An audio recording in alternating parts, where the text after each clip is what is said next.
Hello, नमस्कार. दी MPSC classmate या YouTube चॅनलवर तुम्हा सर्वांचं परत एकदा स्वागत आहे. एकंदरीतच आपण जे काही इनिशिएटिव्ह आपल्या या यूट्यूबच्या माध्यमातून सुरू केलेलं आहे, ज्याच्यात आपण रोज आयोगाने आतापर्यंत वेगवेगळ्या परीक्षेत प्रश्न विचारलेले आहेत, ते आपण पर डे पर सब्जेक्ट या पद्धतीने 10 प्रश्न डिस्कस करतो. मंडे टू फ्रायडे आपण PYQs 10 PYQs डिस्कस करतो आहोत पर सब्जेक्ट पर डे या पद्धतीने. आणि सॅटर्डेला आपण चालू घडामोडी संदर्भाने परीक्षाभिमुख जे काही आयोग ज्या पद्धतीने प्रश्न विचारतो तसे 15 प्रश्न आपण या ठिकाणी डिस्कस करतो आहोत. ओके. आणि हे जे काही प्रश्न आहेत ते आपण आधी क्विजमध्ये किंवा क्विज फॉर्ममध्ये आपले जे काही टेलिग्राम चॅनल आहे त्या टेलिग्राम चॅनलवर जे आपण क्विज चॅनल सुरू केलेलं आहे त्याच्यात आपण हे प्रश्न पोस्ट करतो. त्यासाठी आपण वेगळी क्विज बॅच देखील सुरू केलेलं आहे आणि त्या प्रश्नांचं सविस्तर विश्लेषण आपण या ठिकाणी करतो आहोत. ओके. सो एकंदरीतच डे 48 मधील जे काही चालू घडामोडी संदर्भाने प्रश्नांची 8वी सिरीज आपण या ठिकाणी त्या प्रश्नांना या ठिकाणी विश्लेषण करणार आहोत. ओके. सो सुरू करूयात. आता पहिला जो प्रश्न आहे तो पहिला प्रश्न आपल्याला एकंदरीत योजनेवर आधारित असा प्रश्न या ठिकाणी देण्यात आलेला आहे. Okay.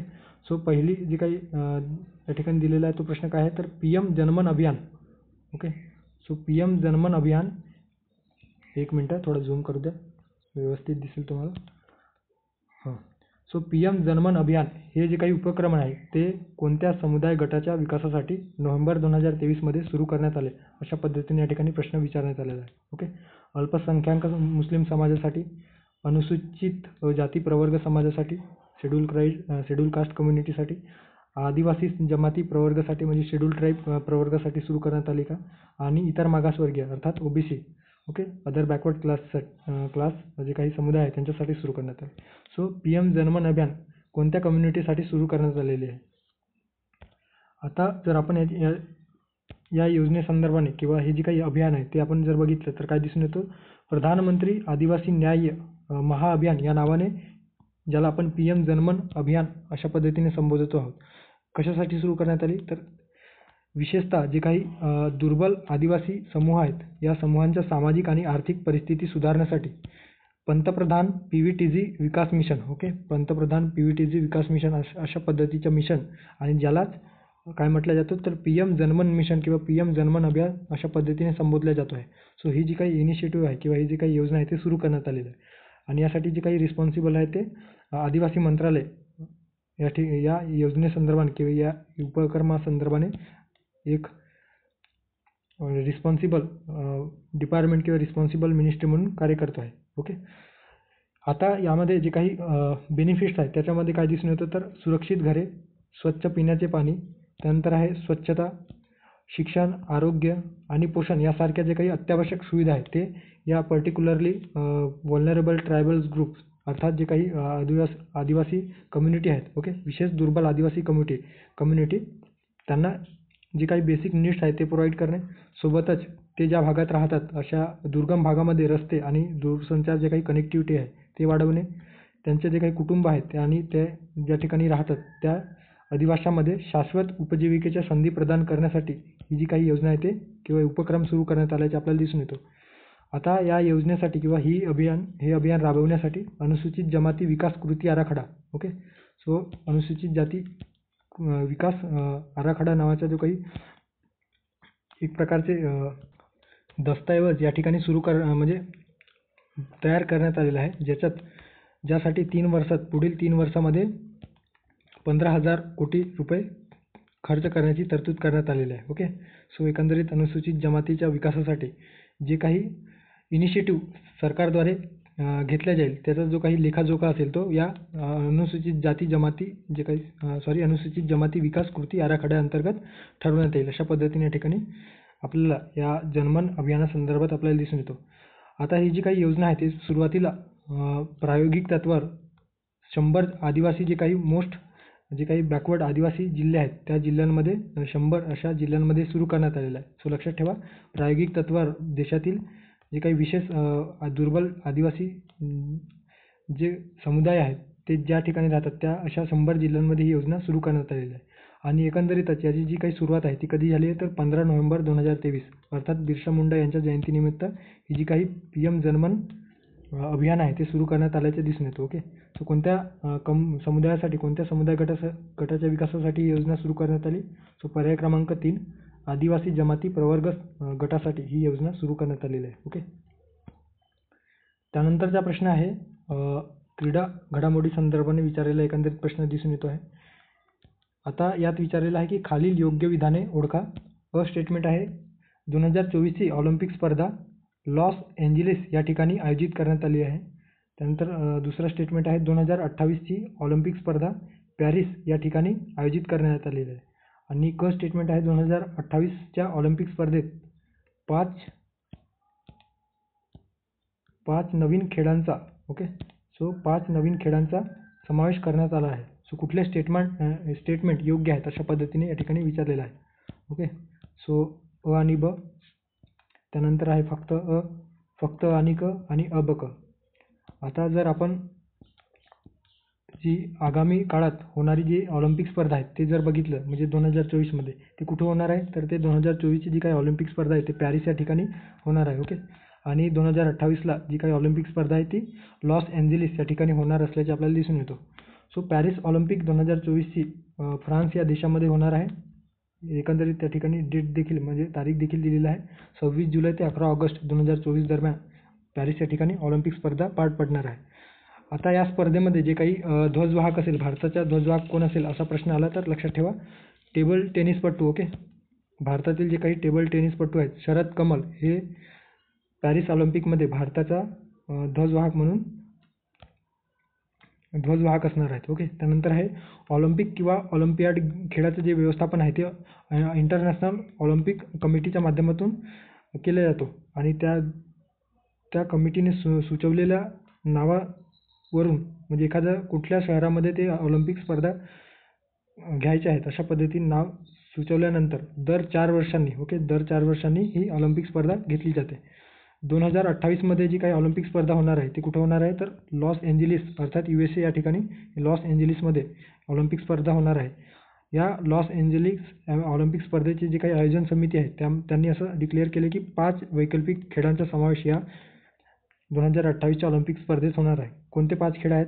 Baseball, softball, cricket, flag football, lacrosse आणि स्क्वॅश अशा पद्धतीने 5 खेळांचा समावेश या ठिकाणी करण्यात आल्याचे आपल्याला दिसून येतो. ओके, सो 2028च्या ऑलिम्पिक स्पर्धेमध्ये 5 खेळ कुठले आहेत? कदाचित आयोग जर प्रश्न विचारला तर यावर विचारू शकतो. कुठं होणार आहे अशा पद्धतीने देखील प्रश्न विचारला जाऊ शकतो. ओके, आणि भारताचा जो काही राष्ट्रीय ध्वजवाहक आहे तो कोण असेल अशा पद्धतीने देखील विचारला जाऊ शकतो. सो लक्षात ठेवा टेनिसपटू शरद कमल हे 2024मध्ये जी काही ऑलिम्पिक स्पर्धा पॅरिस या ठिकाणी पार पडणार आहे त्याचे भारताच्या ध्वजवाहक म्हणून ते असणार आहेत. ओके, सो अशा पद्धतीने या ठिकाणी जर आपण प्रश्नाकडे परत आलं तर आपल्याला काय दिसून येतं, तर 2024ची जी काही ऑलिम्पिक स्पर्धा आहे ते लॉस एंजेलिस या ठिकाणी होणार आहे का, तर नाही, पॅरिस या ठिकाणी. ओके, आणि 2028ची जी काही ऑलिम्पिक स्पर्धा आहे ते पॅरिस या ठिकाणी होणार आहे अशा पद्धतीने दिलेलं आहे. सो हे देखील चुकीचं आहे, तर लॉस एंजेलिस या ठिकाणी होणार आहे. आणि स्टेटमेंट जे या प्रश्नात दिलेलं आहे की 5 नवीन खेळांचा जो काही समावेश आहे ते 2028च्या ऑलिम्पिक स्पर्धेत होणार आहे का, तर ऑफकोर्स जे स्टेटमेंट आहे ते या ठिकाणी बरोबर आहे. सो पर्याय क्रमांक 2 या प्रश्नाचे योग्य आन्सर आहे असं आपण म्हणू शकतो. त्यानंतरचा प्रश्न आहे बिंदेश्वर पाठक यांच्या संदर्भाने प्रश्न या ठिकाणी दिलेला आहे. ओके, 2023-24मध्ये चर्चेत असणारे एक व्यक्तिमत्व. सो एकंदरीत त्यांचं अलीकडे 2023मध्ये नोव्हेंबरमध्ये त्यांचं निधन देखील झाल्याचे आपल्याला दिसून येतो. सो निधन वार्ता संदर्भाने देखील आपल्याला त्यांचं जे काही कार्यकर्तृत्व आहे ते माहिती असणे अपेक्षित आहे. आणि अलीकडे 2024चा देखील त्यांना पद्मविभूषण पुरस्कार जाहीर झालेला आहे. ओके, सो योग्य विधाने ओळखा अशा पद्धतीने प्रश्न दिलेला आहे. स्टेटमेंट आहे बिंदेश्वर पाठक यांना 2024चा पद्मविभूषण पुरस्कार मिळाला. आणि स्टेटमेंट आहे त्यांच्या स्वच्छतेच्या सामाजिक कार्यासाठी त्यांना मरणोपरांत अर्थात मरणोत्तर पुरस्कार देण्यात आले. आणि स्टेटमेंट आहे त्यांना टॉयलेट मॅन ऑफ इंडिया म्हणून ओळखले जाते. सो कुठले स्टेटमेंट या ठिकाणी बरोबर आहे? आता जर आपण बिंदेश्वर पाठक यांच्याबद्दल जर बघितलं तर ते एकंदरीत मूळ बिहारचे असल्याचे आपल्याला दिसून येत आहे. ओके, सो बिंदेश्वर पाठक पद्मविभूषण त्यांचा जो काही जन्म झालेला आहे तो वैशाली बिहार या ठिकाणी झाल्याचे आपल्याला दिसून येतो. आणि त्यांचा जे काही मेजर रोल आहे ते क्लीननेस मुवमेंट, ओके, स्वच्छता जे काही उपक्रम आहे, स्वच्छता चळवळ आहे, त्या संदर्भाने त्यांनी मोलाचे कार्य केल्याचे दिसून येतं.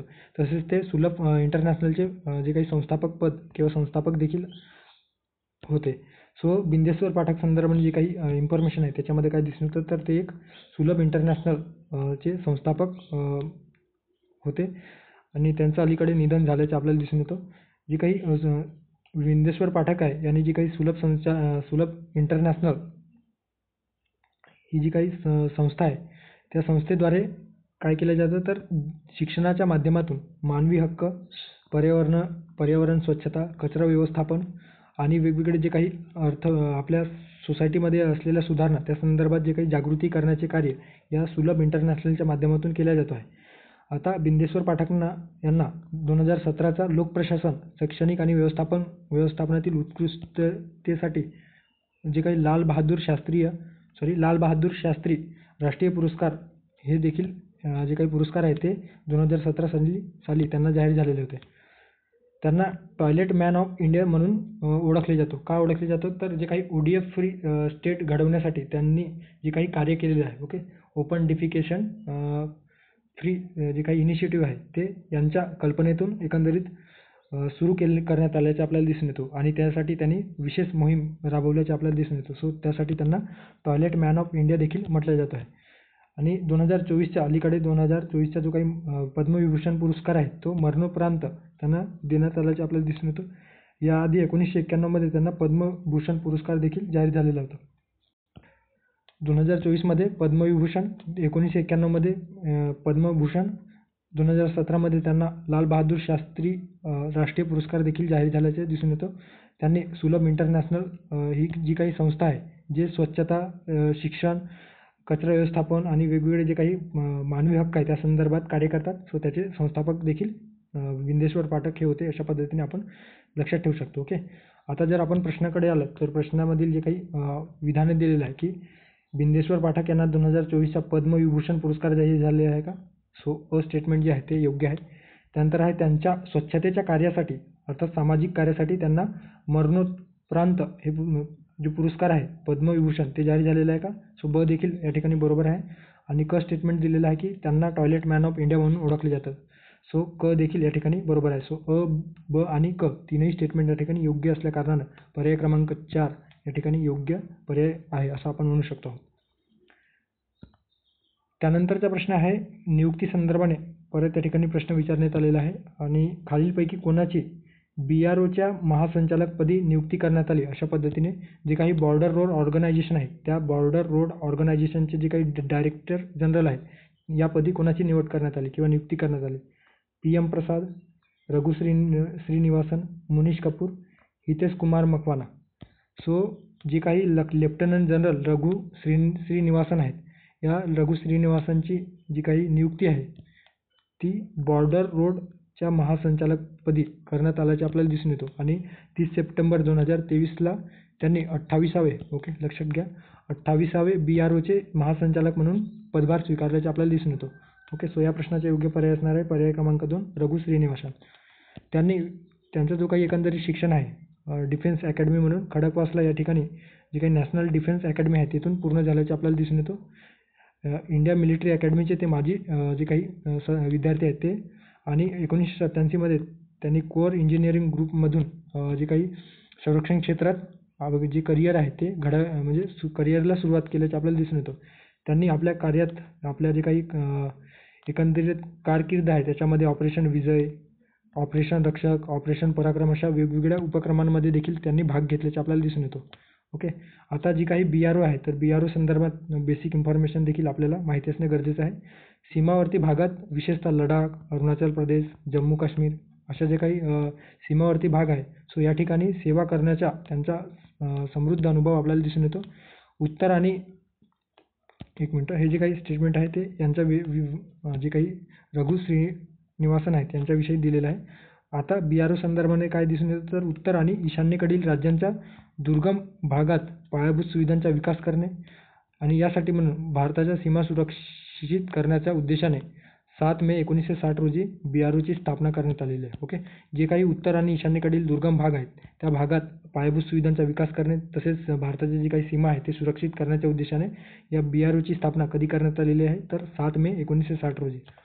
आता हे जे काही बॉर्डर रोड ऑर्गनायझेशन आहे ते कोणत्या मंत्रालयाच्या नियंत्रणाखाली आहे तर संरक्षण मंत्रालय. लक्षात ठेवा, UPSCच्या CFPFमध्ये विचारलेला प्रश्न आहे, त्यामुळे हे देखील आपल्या दृष्टीने परीक्षेच्या दृष्टीने महत्त्वाचे आहे. ओके. सो संरक्षण मंत्रालयाच्या नियंत्रणाखाली बॉर्डर रोड ऑर्गनायझेशन ही जी काही संस्था आहे ती कार्यरत आहे. आता स्थापनेपासून जवळपास आतापर्यंत 63,000 किलोमीटरचे रस्ते त्यांनी बांधलेले आहे. ओके. सो आपल्याला बॉर्डर रोड ऑर्गनायझेशन असा जर प्रश्न आला कोणत्या मंत्रालयाअंतर्गत येतो तर त्या ठिकाणी एकतर गलत आपल्याला रस्ते व वाहतूक मंत्रालय यासोबत होऊ शकतो किंवा गृह मंत्रालय. ओके. सो कारण जी काही संरक्षण दल आहे ते गृह मंत्रालयाच्या अखत्यारीत येत असतात. ओके. ज्यामध्ये लष्करी जे काही संरक्षण फोर्स आहेत किंवा संरक्षण दल आहेत ते. मात्र जे काही BRO बॉर्डर रोड ऑर्गनायझेशन ही जी काही संस्था आहे ते संरक्षण मंत्रालयाच्या अंतर्गत येतो, त्यामुळे हे देखील लक्षात ठेवू शकता. सो पुढे जाऊयात आणि या प्रश्नाचे योग्य पर्याय असणार आहे पर्याय क्रमांक 2 रघु श्रीनिवासन. BROचे 28वे महासंचालक म्हणून त्यांनी पदभार स्वीकारलेला आहे. सो पुढे जाऊयात. सायकी मिशन. ओके. सायकी मोहीम कोणत्या अंतराळ संस्थेशी संबंधित आहे? म्हणजे आयोगाचा जो काही आवडता टॉपिक अंतराळ. ओके. अंतराळ संदर्भात जे काही घडामोडी घडलेल्या असतील त्यावर आयोग सातत्याने प्रश्न विचारतो. एखादा उपग्रह सोडलेला असेल तर तो उपग्रह कोणत्या देशाचा आहे, कोणी सोडलेला आहे. ओके. सो कोणत्या देशाने विकसित केलेला आहे अशा पद्धतीने प्रश्न विचारतो. तुम्ही जर मागील वर्षातील जर प्रश्नपत्रिका विश्लेषण केलेलं असेल तर तुमच्या लक्षात येईल आपण पूर्ण मागील वर्षातील जे काही 2013 ते 2021-22 पर्यंतचे जे काही प्रश्न आयोगाने वेगवेगळ्या पूर्वपरीक्षेत, कंबाईन पूर्वपरीक्षा असेल, राज्यसेवा पूर्वपरीक्षा, त्याच्या विश्लेषणातूनच अशा पद्धतीचे जे प्रश्न आहेत ते आपण या ठिकाणी पोस्ट करत आहोत. ओके. किंवा त्या प्रश्नांना आपण या ठिकाणी बघत आहोत. सो या ठिकाणी सायकी मिशन किंवा सायकी मोहीम कोणत्या अंतराळ संस्थेशी संबंधित आहेत असा या ठिकाणी प्रश्न विचारलेला आहे. ISRO, NASA, European space agency की जाक्सा. जाक्सा म्हणजे जपानची जी काही स्पेस एजन्सी आहे त्याला जाक्सा म्हटलं जातं. ओके. सो सायकी ही नासा डिस्कव्हरी प्रोग्रामची अंतराळ मिशन असल्याचे आपल्याला दिसून येतं. ओके. सो नासाची जी काही अंतराळ डिस्कव्हरी मिशन आहे त्या मिशन अंतर्गत सायकी नावाचा जो उपक्रम आहे ते नासाद्वारे सुरू करण्यात आल्याचे दिसून येतो. याची सुरुवात 13 ऑक्टोबर 2023 रोजी हे जे काही सायकी उपग्रह आहे ते या ठिकाणी प्रक्षेपित केल्याचे आपल्याला दिसून येतो आहे. ओके. सो सायकी मिशन म्हणजे मंगळ आणि गुरु या दरम्यान सूर्याभोवती जे काही फिरणारे ऑस्टेरॉइड्स आहेत. ओके. धातू समृद्ध जे काही लघुग्रह आहेत ज्याला ऑस्टेरॉइड म्हटलं जातं. सो अशा 16 ऑस्टेरॉइडच्या सायकी प्रदक्षिणा घालणार आणि त्यांचं जे काही जे ऑस्टेरॉइड्स आहेत त्या ऑस्टेरॉइडच्या जे काही अभ्यास आहे किंवा रिसर्च आहेत ते करण्याच्या उद्देशाने सायकी मिशन लॉन्च करण्यात आलेले आहे. ओके. आता हे जे काही सायकी मिशन संदर्भाने या ठिकाणी स्टडी आयक्यूचा जे काही त्यांनी इन्फोग्राफ जो बनवलेला आहे त्याच्यामध्ये तुम्ही बघू शकता NASA is set to launch the Psyche mission next year to visit the metal rich asteroid. Okay. जे काही मेटर रिच ऑस्टेरॉइड आहे जे आपल्या आकाशगंगेत किंवा आपलं जे काही पृथ्वी जे सूर्यमाला आहे त्यामध्ये फिरत असतात सूर्याभोवती. सो त्यांचा अभ्यास करण्यासाठी म्हणून सायकी मिशन नासाद्वारे लॉन्च करण्यात आलेलं आहे. ओके.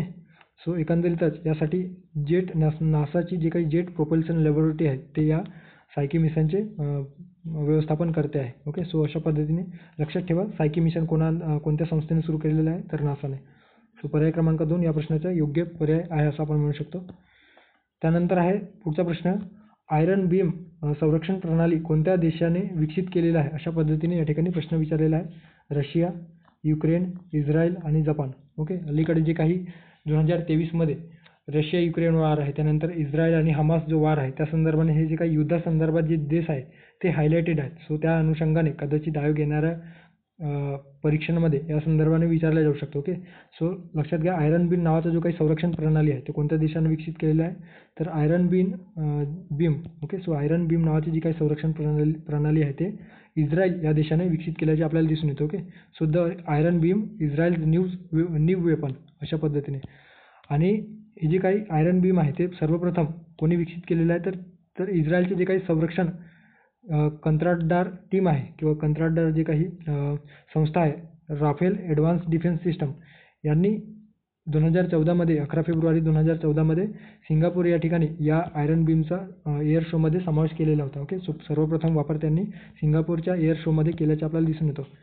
आता यामध्ये काय केलं जातं तर जे काही आयरन बीम आहे सो अशा पद्धतीने लेझरच्या माध्यमातून किंवा एकंदरीत आकाशातून येणारे जे काही मिसाईल्स आहेत ते मिसाईल्स आकाशातच नष्ट करण्याचं कार्य या आयरन बीमच्या माध्यमातून केलं जातं. ओके, एकंदरीत लेझर पद्धतीवर ते वर्क करत असतो. सो ही प्रणाली कमी पल्ल्याच्या रॉकेट्स असतील, तोफखाना असेल, मोटार बॉम्ब नष्ट करण्यासाठी डिझाईन केली गेलेली आहे. ओके, याची मारक क्षमता 7 किलोमीटरपर्यंत आहे. सो एखाद्या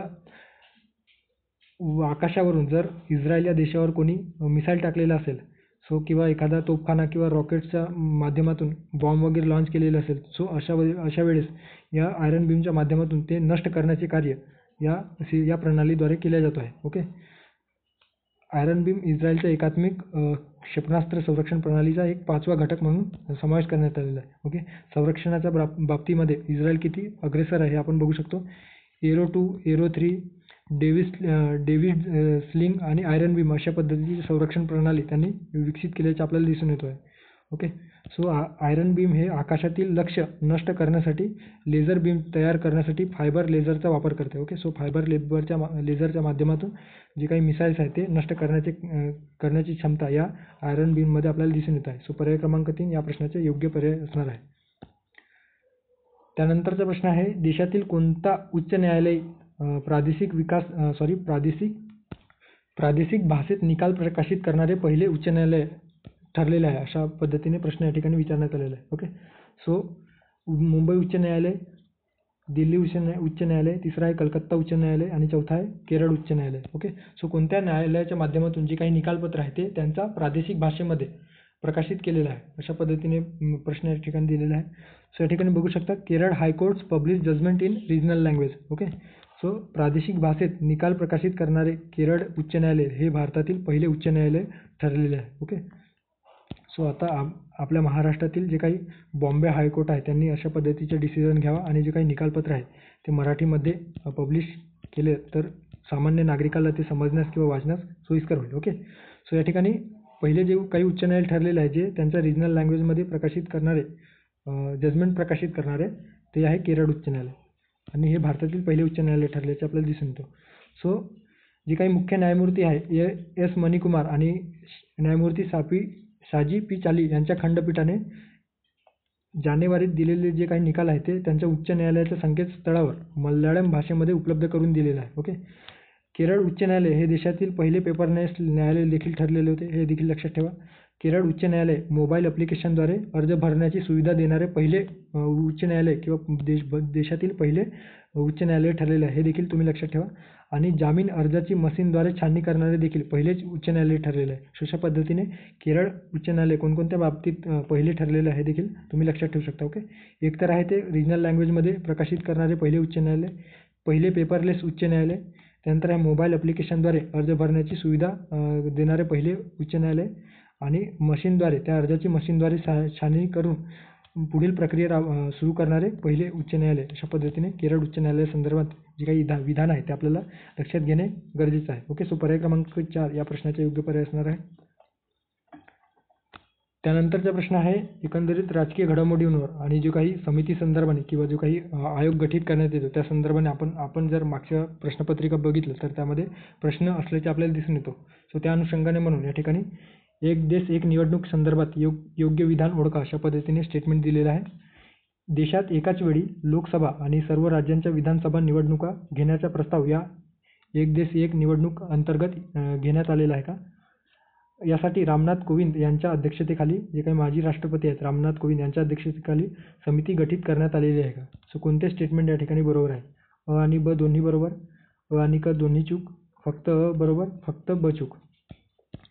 okay, so one nation one election ज्याला एक देश एक निवडणूक अशा पद्धतीने मराठीमध्ये आपण म्हणत असतो. सो याच्यामध्ये काय दिसून येतं तर लोकसभा आणि जी काही राज्यांच्या विधानसभा आहेत ओके सर्व राज्यांच्या विधानसभेच्या निवडणुका यांच्यामध्ये समन्वय साधून आणि ते एकाच वेळी घेण्याचा जो काही विचार आहे किंवा प्रस्ताव आहे ते केंद्र सरकारच्या विचाराधीन असल्याचे आपल्याला दिसून येत आहे.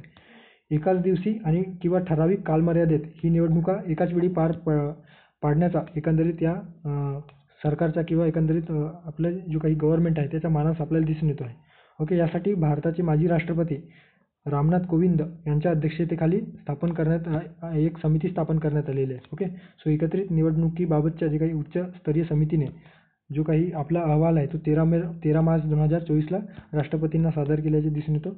या अहवालामध्ये जवळपास हा जो अहवाल आहे तो 18,626 पानांचा अहवाल दिसून येतो. ओके, सो बघू शकता किती गंभीर वन नेशन वन इलेक्शनबद्दल त्यांनी अहवाल तयार केलेला आहे. ओके, सो 18,626 पानांचा त्यांनी अहवाल राष्ट्रपतींना सादर केलेला आहे. या समितीची स्थापना कधी झाली होती तर 2 सप्टेंबर 2023 रोजी स्थापना झाल्याचे दिसून येतो. जवळपास 191 दिवस त्यांनी वर्क केल्याचे आपल्याला दिसून येतो आहे. Okay, so one nation one election संदर्भात जे काही पॅनल मेंबर आहेत ते पॅनल मेंबर तुम्ही या ठिकाणी बघू शकता किंवा नंतर तुम्ही रीड करू शकता. ओके, त्यामध्ये NK सिंग जे काही 15व्या वित्त आयोगाचे अध्यक्ष होते त्यांचा देखील समावेश असल्याचे आपल्याला दिसून येतो आहे.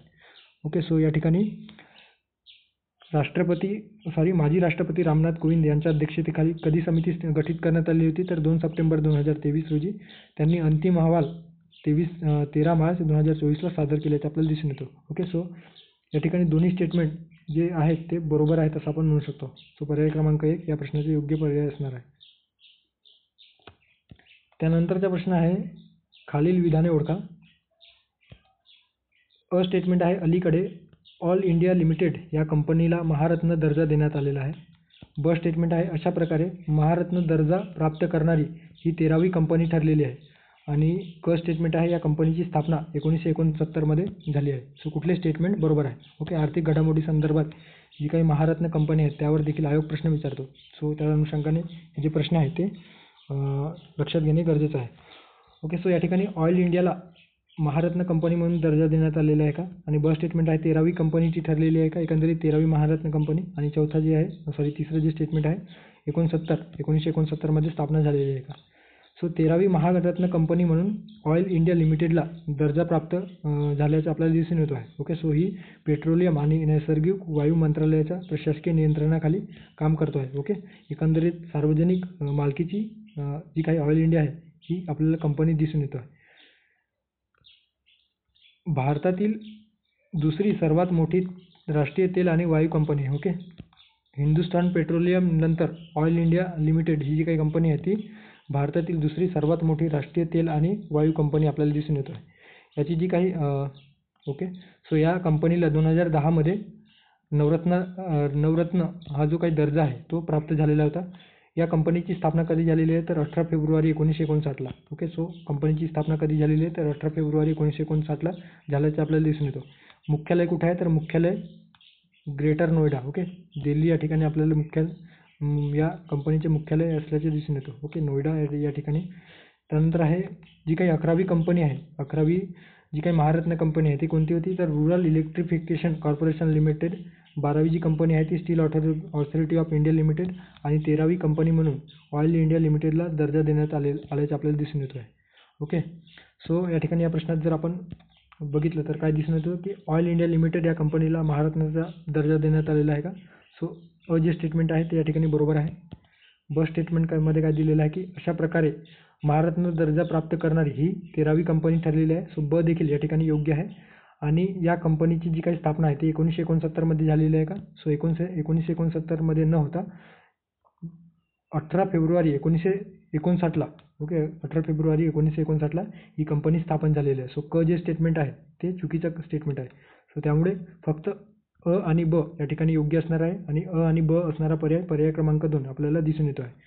आता महारत्न दर्जा प्राप्तीसाठी काही निकष जे ठरवण्यात आलेले आहेत ते देखील आपल्याला माहिती असणे अपेक्षित आहे. ज्यामध्ये सध्या म्हणजे एखाद्या सार्वजनिक कंपनी असेल आणि त्याला नवरत्नाचा दर्जा प्राप्त असेल, सोबतच सेबीच्या नियामक मंडळामध्ये किंवा सेबीचे जे काही स्टॉक एक्सचेंज आहे भारतीय स्टॉक एक्सचेंजमध्ये ते सूचीबद्ध असेल, गेल्या 3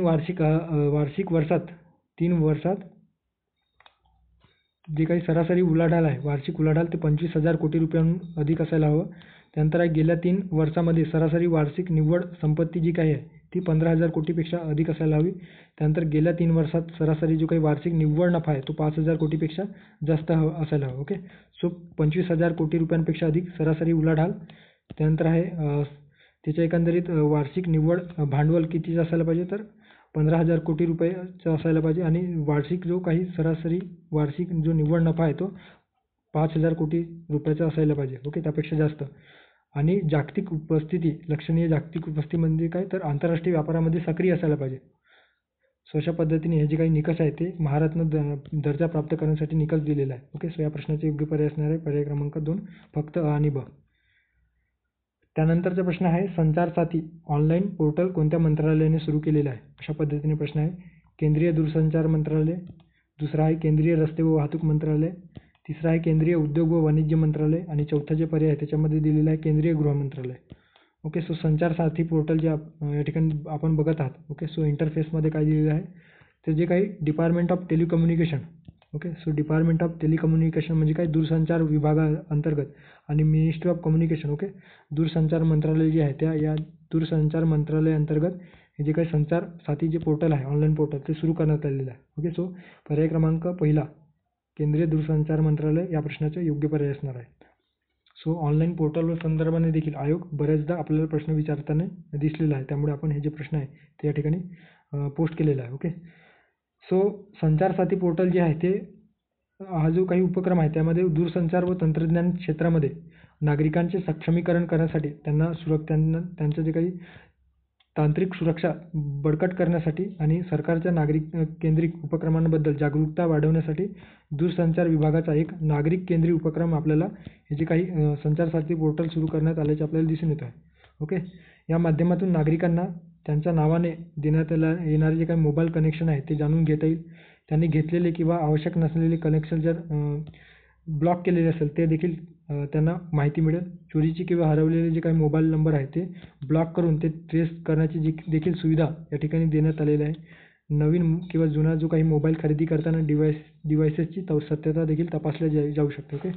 संचार साथी नागरिकांना संशयास्पद वागणुकीसंदर्भाने फसवणुकीची तक्रार करण्याची सुविधा देखील प्रदान करतो आहे. ओके. सो अशा पद्धतीने संचार साथी पोर्टल टेलिकम्युनिकेशन मिनिस्ट्री अर्थात दूरसंचार मंत्रालयाअंतर्गत सुरू करण्यात आलेलं आहे. ओके. सो पर्याय क्रमांक 1 या ठिकाणी योग्य पर्याय आहे असं आपण म्हणू शकतो.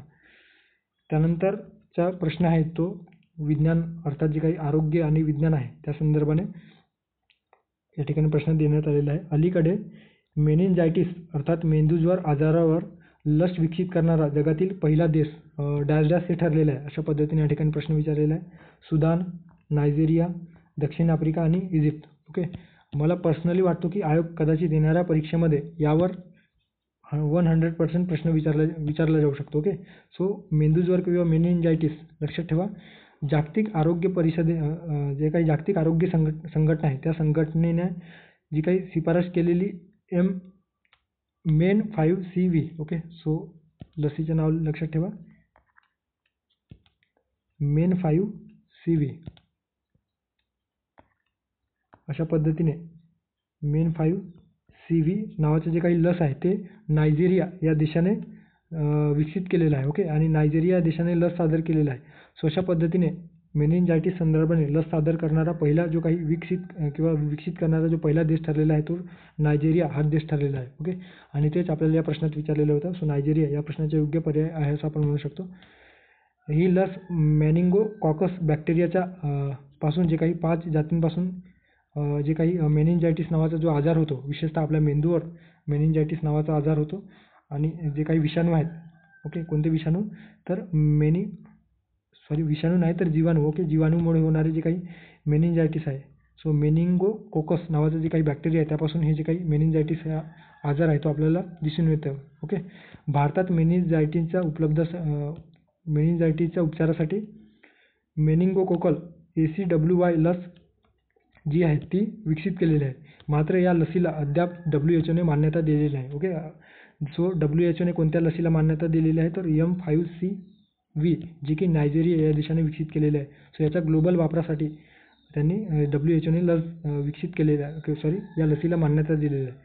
आता मेंदू ज्वराबद्दल किंवा मेनिंजायटिस संदर्भाने या ठिकाणी तुम्ही बघू शकता, जी काही मेंदू आहे आणि जो काही आपला स्पायनल कॉर्ड आहे, तो स्पायनल कॉर्डचा जे काही भोवती फायबरयुक्त टिश्यू जे आहेत त्याच्यामध्ये हे आपल्याला दिसून येतो आहे. ओके, डोक्याचा जो काही कर्पर चेता आपल्याला दिसून येतो, त्या ठिकाणी मेनिंजायटिस हा जो आजार आहे किंवा जे काही बॅक्टेरिया आहेत त्या ठिकाणी हल्ला करतात. यामध्ये जीवाणू, विषाणू, बुरशी आणि परजीवी या विविध घटकांमध्ये समावेश होऊ शकतो आहे. ओके, ते केवळ बॅक्टेरियामुळेच होतो असं नाही, तर जीवाणूमुळे, विषाणूमुळे, बुरशीमुळे किंवा परजीवी जे काही पॅरासाइट्स आहेत त्याच्यामध्ये देखील होऊ शकतो.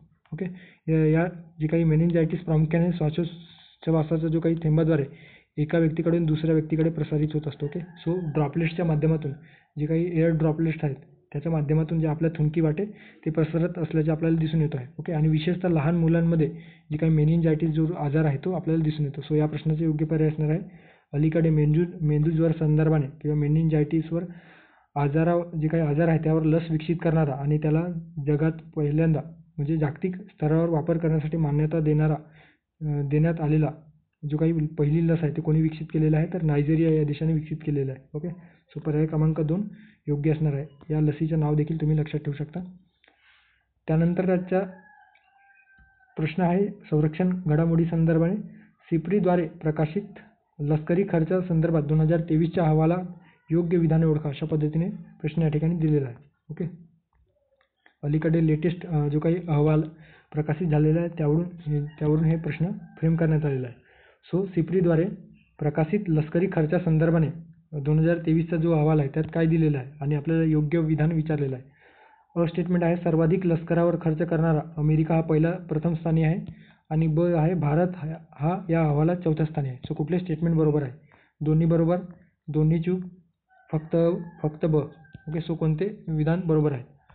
आता जर आपण 2023चा जे काही जागतिक स्तरावर लष्करी संदर्भाने किंवा लष्करी संरक्षणावर खर्च करणारा जर आपण देश विचारात घेतला तर त्यामध्ये काय दिसून येतो, तर अमेरिका पहिल्या स्थानी, चीन दुसऱ्या स्थानी, रशिया तिसऱ्या स्थानी आणि भारत जो आहे तो चौथ्या क्रमांकावर असल्याचे दिसून येतो. ओके, सो सर्वाधिक लष्करावर खर्च करणारा जो पहिला देश आहे तो काय आहे? अमेरिका. ओके, अमेरिका प्रथम स्थानी आहे, त्यामुळे जे स्टेटमेंट आहे ते बरोबर आहे.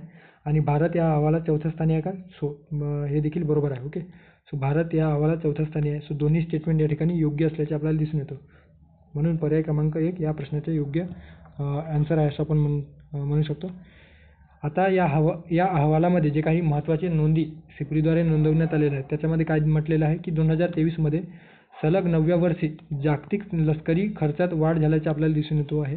म्हणजे किती जे वेगवेगळे देश आहेत ते आपली लष्करी शक्ती सामर्थ्य करण्यावर किती खर्च करत आहेत ते यावरून आपल्याला दिसून येतो. ओके, सो 2009 पासून जर आपण विचारात घेतलं तर 2023मध्ये 6.8% लष्करी खर्चावर वाढ झाल्याचे आपल्याला दिसून येतो. सिप्री जी काही संस्था आहे ती एक स्टॉकहोम बेस्ड स्वतंत्र आंतरराष्ट्रीय संस्था आपल्याला दिसून येतो आहे. या माध्यमातून ज्याच्यामध्ये संघर्ष असतील, शस्त्रास्त्र नियंत्रण, निशस्त्रीकरणासंदर्भात जे काही संशोधनासाठी ही जी संस्था आहे ती समर्पित आहे. 1966मध्ये या संस्थेची स्थापना करण्यात आल्याचे आपल्याला दिसून येतो आहे. ओके, सो पर्याय क्रमांक 2 अ आणि ब दोन्ही योग्य आहे असं आपण म्हणू शकतो. त्यानंतरचा तिसरा जो काही प्रश्न आहे त्यानंतरचा जो 13वा प्रश्न आहे त्याच्यामध्ये काय दिलेलं आहे की हरिप्रसाद चौरसिया जीवन गौरव पुरस्कार कोणाला जाहीर झाला? ओके, सो कोणाला जाहीर झाला अशा पद्धतीने या ठिकाणी प्रश्न दिलेला आहे. आशा बगे, डॉक्टर मोहन आगासे, धन्य राजेंद्रन किंवा प्रभा अत्रे. आता जे काही हरिप्रसाद चौरसिया जे काही पुरस्कार आहे जीवन गौरव पुरस्कार, ओके, जीवन गौरव पुरस्कार, सो याच्यात काय दिसून येतं तर हिंदुस्थानी गायिका आणि विशेषतः पद्मविभूषण 2023च्या जे काही पद्मविभूषण प्राप्त डॉक्टर प्रभा अत्रे यांना पंडित हरिप्रसाद चौरसिया जीवन गौरव पुरस्काराने सन्मानित करण्यात आलेलं आहे. ओके, अलीकडे 13 जानेवारीला ओके, सो 13 जानेवारीला त्यांचं पुण्यात निधन देखील झालेलं आहे. सो निधनच्या अँगलने देखील तुम्ही लक्षात ठेवू शकता 2023मध्ये पद्मविभूषण देखील त्यांना प्राप्त झालेले आहे. त्या अँगलने देखील प्रभा अत्रे संदर्भानं जी काही माहिती अभ्यासणे गरजेचे आहे आणि त्यांना अलीकडे जो काही नोव्हेंबरमध्ये जो पुरस्कार देण्यात आलेला होता, ओके, हरिप्रसाद जीवन गौरव पुरस्कार, त्या संदर्भाने देखील आपण त्यांच्याविषयी माहिती असणे गरजेचे आहे. ऑलरेडी आयोगाने यावर कंबाईन पूर्वपरीक्षेत जे काही 23ची जी काही कंबाईन पूर्वपरीक्षा आहे त्यामध्ये प्रश्न विचारलेला आहे. ओके. सो हरिप्रसाद जे काही चौरसिया आहेत ते एक हिंदुस्थानातील शास्त्रीय परंपरेतील बासरी वाजवणारे एक महान संगीतकार म्हणून त्यांच्याकडे बघितले जात आहे. 1984 मध्ये संगीतातील उल्लेखनीय योगदानाबद्दल त्यांना अर्थात कोणाला तर हरिप्रसाद चौरसिया यांना संगीत नाटक अकादमीचा पुरस्कार देखील जाहीर झालेला होता. 1992 मध्ये पद्मभूषण तर 2000 मध्ये पद्मविभूषण हे देखील पुरस्कार देण्यात आलेला आहे. ओके. आणि त्यांच्या नावाने जीवन गौरव पुरस्काराची सुरुवात करण्यात आलेली आहे, जे की कला क्षेत्रामध्ये आणि विशेषतः जे काही संगीत क्षेत्र आहे त्या संगीत क्षेत्रातील जे काही कर्तृत्ववान व्यक्तिमत्व आहेत त्यांना हे जे काही पुरस्कार आहे ते दिला जातो. ओके. सो या ठिकाणी या प्रश्नाचा योग्य पर्याय असणार आहे प्रभा अत्रे. हरिप्रसाद चौरसिया जीवनगौरव पुरस्कार कोणाला जाहीर झाला? प्रभा अत्रे यांना. ओके. 2023 मध्ये. आता जो 14 प्रश्न आहे याच्यात काय दिलेलं आहे की 2023 मध्ये SCO अर्थात जे काही शांघाय कोऑपरेशन ऑर्गनायझेशन आहे, सो या राज्य प्रमुखांच्या परिषदेत भारतातील कोणत्या शहराला SCOची पर्यटन व सांस्कृतिक राजधानी म्हणून घोषित करण्यात आले? ओके. सो थोडक्यात काय तर जे काही शांघाय कोऑपरेशन ऑर्गनायझेशन आहे त्याची टुरिझम आणि कल्चरल कॅपिटल म्हणून कोणत्या शहराची निवड करण्यात आलेली आहे? पुणे, मुंबई, काशी, अयोध्या. सो या ठिकाणी लक्षात ठेवा जे काही उत्तर प्रदेशमधील वाराणसी जो आहे आणि त्या ठिकाणी वाराणसीमध्ये स्थित काशी हे जे काही ठिकाण आहे किंवा शहर आहे त्या शहराला SCO अर्थात शांघाय कोऑपरेशन ऑर्गनायझेशनची कॅपिटल अर्थात राजधानी म्हणून घोषित करण्यात आलेले आहे. ओके. सो 17 मार्च 2023 रोजी SCO सदस्य देशांच्या पर्यटन प्रशासनाच्या प्रमुखांची जी काही SCO पर्यटन आणि सांस्कृतिक राजधानी वाराणसी या ठिकाणी बैठक झाल्याचे आपल्याला दिसून येतो. आणि त्याआधी 2023 मध्ये वाराणसी याला SCOची पर्यटन व सांस्कृतिक राजधानी म्हणून घोषित केलेलं आहे. ओके. एकंदरीतच 2023 हे वर्ष SCOचे पर्यटन विकास वर्ष म्हणून देखील या शांघाय कोऑपरेशन संस्थेने किंवा ऑर्गनायझेशनने घोषित केल्याचे दिसून येत आहे. ओके. सो जर प्रश्न आला की शांघाय कोऑपरेशन ऑर्गनायझेशननुसार कोणत्या वर्षाला किंवा 2023 हे कोणते वर्ष म्हणून जाहीर करण्यात आले तर लक्षात ठेवा पर्यटन विकास वर्ष. आणि या शांघाय कोऑपरेशन ऑर्गनायझेशनची जी काही पर्यटन आणि सांस्कृतिक राजधानी म्हणून भारतातील कोणत्या शहराची निवड करण्यात आली तर काशी, वाराणसी. ओके. सो पर्याय क्रमांक 3 या प्रश्नाचे योग्य पर्याय आहे असं आपण म्हणू शकतो. आता जी काही शांघाय सहकार्य संघटना आहे म्हणजे शांघाय कोऑपरेशन ऑर्गनायझेशन याची जी स्थापना आहे ती 15 जून 2001 रोजी 15 जून 2001 रोजी स्थापन झाल्याचे आपल्याला दिसून येतो. ही एक आंतर सरकारी संघटना असून यामध्ये सध्या 8 सदस्य देश आहेत. कोणते 8 सदस्य देश आहेत?